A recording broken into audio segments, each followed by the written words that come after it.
my name's Abigail Marks. I am a Professor of Work and Employment at the University of Stirling. I'm also Associate Dean Business Engagement.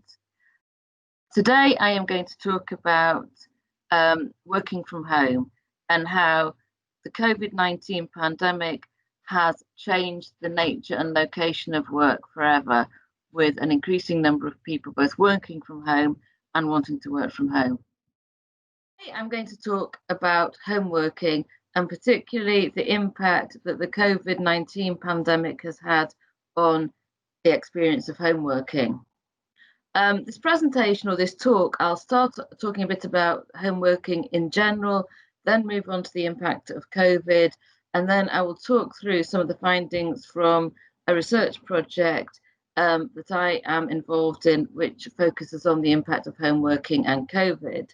The project, as you can see by this slide, involves four members of the team, myself and Oliver Mallett, who work at the University of Stirling, as well as Danny, who is the research assistant on the project, and Leila, who is a colleague from the University of Edinburgh. And this is a large government-funded project by the Economic and Social Research Council, looking at the experience of home working for people in the UK. But let's have a little look at home working more generally. Until the Industrial Revolution, the majority of the population in the UK and in other countries, or other similar countries, typically worked from home. It is only really since the Industrial Revolution that we've had an increasing number of people leaving the home to go to work. In 2019, the majority of people, in fact, left the home to go to their workplace, with only 5% of the UK labour force fully working from home, with 27% occasionally working from home. Move the clock forward a year, and at the start of the lockdown from the COVID-19 pandemic, you have nearly half of people in employment who are working from home. There are particular groups of people that were working from home under COVID measures. And these are fairly typical of those people that are able to work from home under more general circumstances. Typically, those who earn a higher hourly wage are most likely to be able to work from home. So it's more likely to be white-collar workers, professional workers, those people that are very much office-based.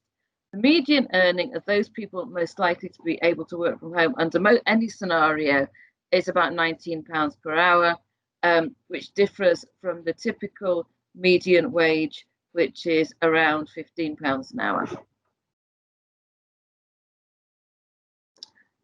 So, who is most likely to work from home? As I have just said, people who are white-collar workers who are based in an office are most likely to be able to work from home, and these people are the ones possibly with the higher median income. So it's typically professional workers like accountants, managers, administrators that are full-time home workers. Those occupations also are those that are likely to be most successful in the longer term in terms of working from home. So it's those jobs that require, in particular, limited physical activity or the use of specialist tools, and to some extent, the way in which face-to-face contact can be managed, whether it can be done easily online, is a key factor as to whether you're able to work from home. Generally speaking, men and women are almost equally likely to be in occupations that are suited to home working, despite, as we will find out later on, women experiencing greater challenges for home working than men. So more generally, why do people want to work from home? Well, clearly there is a perception that work-life balance, the balance between work and non-work roles, is more efficient and better if you work from home. Allied to this, it gives people flexibility, particularly for women, where this flexibility can be either in terms of childcare or a better fit of work with leisure time and personal interests. And the ability to work from home is appealing both to men and women, and for those with or without caring responsibilities. And it's often seen as a way of being able to manage work time and leisure time better, because you're missing out on the daily commute. You're also able to do small tasks during the working day that you can't do at home. So Also, great benefits of home working. As we've said, better work-life balance is clearly one of the key advantages of working from home, but also there is general perception and research that supports this, that people that work from home generally have better job satisfaction. For many, although not always, there's increased productivity, although the productivity has a flip side, as we will find out later on, that often people that work from home, contrary to popular belief, actually work longer hours than those in the office. And that's often because people are doing things like checking their computers in the evening. And because they don't have that commute, the working day becomes extended. But people working from home also seem to have better satisfaction with their non-work life, and in particular, greatest satisfaction with their leisure time. As I alluded to, there are a number of disadvantages of home working. People who work from home often work longer hours than those in the office. It's a combination of reasons that people have difficulty switching off from work because they have their computers close and they can't log into their email at all times. And I think there's also a pressure that people working from home want to demonstrate that they are as productive as those in the office, which actually sometimes means that they are more productive or more likely to overwork. The other disadvantages of home working are there's an increased risk of socialization, so people don't get that face-to-face interaction that they get from being in the office and talking to other people, or indeed on the commute to the office. There is also some evidence that those people that work from home don't have training opportunities and don't have the same career development opportunities and income opportunities of those based in the office because they're not as visible to management, and they often get looked over in terms of promotion and in terms of training opportunities. So what I would like to talk about is some research that I've been involved in, as I said at the beginning, about home working under COVID measures. And in particular, I will be talking about the responses of a survey that we undertook at the beginning of lockdown, or beginning to the middle of lockdown, looking at how people experience home working. So we surveyed just under 1,500 people working across the UK in different occupational groups, from different ethnic minority groups, different parts of the UK, and both men and women. And we also have undertaken in-depth interviews with 80 people who are also new home workers. So all the people in our study are people that weren't previous home workers, but under COVID measures found themselves to be working at home the majority of the time. And we found some interesting results. I'm going to report some of the findings in terms of what we found from public administration, which is particularly relevant to local government. And I'm also going to look at some of the more general results. So what did we find in terms of home working? We found, fortunately, the majority of people felt supported in terms of home working by their organisation. It's particularly the case of people working in public administration. And as I said, the majority of the public administration people are actually local government. So local government, from what we could tell, is really good at supporting people working from home. 76% of people who worked in public administration felt their job performance was good, which compares reasonably to the overall finding of 81%. However, 72% of people working in public administration found that they increased their working hours under lockdown.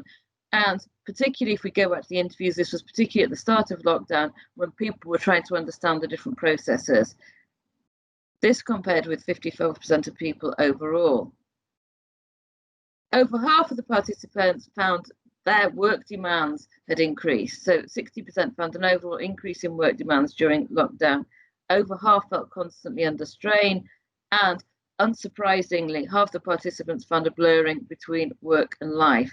And that's possibly because many people were working in shared working space with partners and other family members, in particular with children being homeschooled.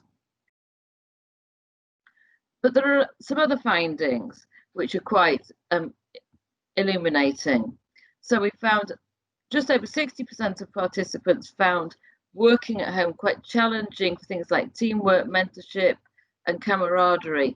And this, in the longer term, as I said previously, probably explains some of the impact of home workers in terms of possible career development. 41% reported an increase in distractions, again, likely because they have their partners or children at home working in a shared space with them. Nearly half found an increase in private demands during lockdown. So in terms of homeschooling, caring for other people, and generally managing the day-to-day domestic experience. Over a quarter reported increased domestic conflict with partners and with children. There was a small amount of dissatisfaction with home internet. About a third of people were dissatisfied with their home working space because people were working in all sorts of strange places. We found people working in their garages, people sitting on their beds, and people working often in quite uncomfortable spaces. But interestingly enough, 70% of people within public administration in particular want to work from home between 50 and 100% of the time after lockdown. Across the board, people were very, very keen to spend more time home working after lockdown, but not the entire time. So people wanted to have an interesting balance between working at home and working in the office. What it is important to note, however, there are quite significant gender differences between people's home working and experience under COVID. And I think for any organisation taking the home working agenda forward, it's really important to understand these gender differences. And these are differences that we found were statistically significant when analysing the survey data. So men overall had greater flexibility in terms of working patterns and working hours, and that was both under COVID measures and before COVID measures. Men were much more satisfied under COVID measures with their home working space, and that's possibly because they were much more likely than the women to have a dedicated home working space, so much more likely to have a home office or a spare bedroom that had been dedicated to an office during this period of home working. Men perceived that they had much better provision from work in terms of resources to support home working, so they felt that they were much more likely to be supplied with desks, monitors, chairs to make their home working space and home working experience more effective. Women also perceived a greater increase in private demands, which explains why they probably felt a greater amount of stress under COVID home working measures than men did. Women also significantly reported that they had a much greater responsibility for children and childcare, particularly homeschooling, domestic chores, and other caring responsibilities. So, how will COVID actually change the landscape of home working? People now have clearly experienced home working and know the advantages and disadvantages. Many people have spent almost 6 months working from home and have managed to dip their toe in the water of all the positives and negatives that come hand in hand with working from home. And overall, as we said, people do want to work at home for more. They see the advantages in terms of saving time and money in terms of commuting and being able to much better balance home working with other responsibilities. And often people we spoke to, particularly in terms of the interviews, really appreciated being able to spend more time with their children.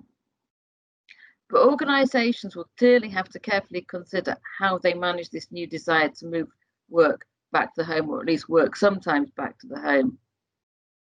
And organisations, importantly, need to carefully account for the gender difference, because as we have seen, women are being placed with a higher burden in terms of work expectations, but also in terms of domestic and childcare expectations. So what is our advice going forwards for those people and those organisations that want to allow people to have a greater home working experience? Well, there are clearly a number of really, really key things that organisations need to do. They need to make sure that employees have really good home office space. It was fine at the beginning of lockdown for people to have not great home working environments because they thought it was temporary. But if this is going to go on for a much longer period of time, people have to ensure, and organisations have to support home workers in having good home office space. employees need to have contact with other employees, and most of the people we surveyed and interviewed wanted to be in the back in the office at least some of the time. And the challenge there for organisations is going to be how to get teams in at the same time. And is it the case of having core office days for particular teams? Home workers really need to have a good work-life boundary and not work excess hours. So there needs to be some barrier between the home working day and life.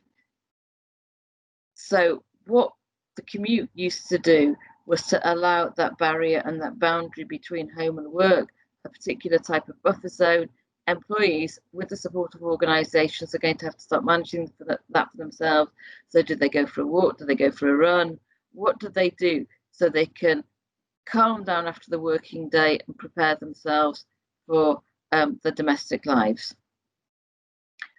People working from home need to make sure that they are allowed good contact with line managers and be given opportunities for advancement within the organisation. Just because they're at home, people shouldn't be invisible. And this also relates to thinking about the management of online meetings.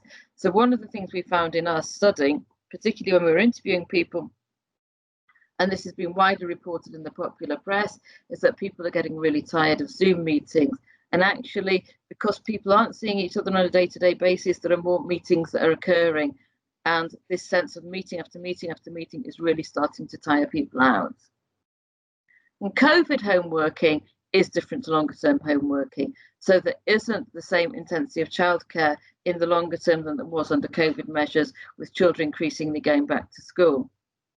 But both of these scenarios, both a scenario where we have families at home and we are locked down, and more general desire for people to homework, needs to be accounted for organisations.